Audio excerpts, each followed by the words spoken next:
Aujourd'hui, dans une démarche de développement de sa visibilité sur Internet, il y a plus seulement les moteurs de recherche. Comme avant, on se référençait sur Google. Maintenant, il y a un nouveau pouvoir ou contre-pouvoir à tout ça, qui sont les réseaux sociaux, les blogs, dont Twitter, Facebook, etc. Et donc, comment on fait aujourd'hui pour tirer profit de ces nouveaux espaces? Je pense qu'il faut avant tout avoir conscience qu'on rentre dans un univers de la discussion. C'est-à-dire que dans l'univers du moteur de recherche, on est dans la recherche, on spécifie un besoin et on présente une offre. Là, on va rentrer dans un univers qui va être vraiment la discussion. Facebook, Twitter, c'est des discussions informelles, plus ou moins formelles, qui sont là sur Internet. Et les marques ou les entreprises peuvent s'intégrer dans ces discussions pour ensuite les intéresser à leurs produits et leurs services. Donc aujourd'hui, comment on intègre ça? C'est d'abord se dire qu'on va rentrer dans un espace de la discussion, qu'on va être en contact direct avec ces consommateurs et qu'on va pouvoir échanger avec eux afin de mieux répondre à leurs problématiques en utilisant finalement ces nouveaux moyens de communication.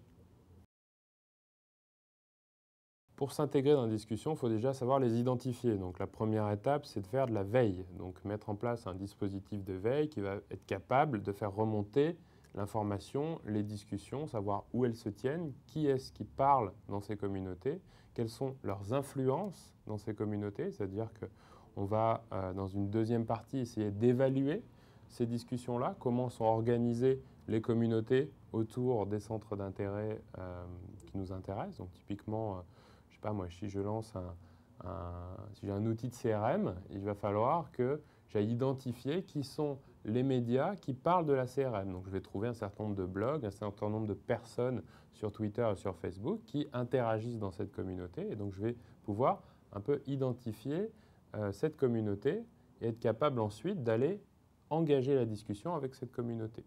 En fait, il y a trois étapes. C'est un, veille. Deux, identification et évaluation. Et trois, c'est engagement avec cette communauté-là. Donc ensuite, c'est de savoir sur ces communautés, comment on va faire pour engager sur les blogs, avec qui, de quelle manière, avec quel dispositif. Est-ce qu'on doit faire un événement? Est-ce qu'on doit faire de la co-création de contenu? Est-ce qu'on doit faire, je ne sais pas moi, des opérations spéciales avec le lancement d'un produit? Est-ce qu'on doit, sur Twitter, aller répondre aux questions? Est-ce qu'on doit aller pousser des offres promotionnelles? Toutes ces questions-là, en fait, sont vraiment à prendre en compte pour chaque cas.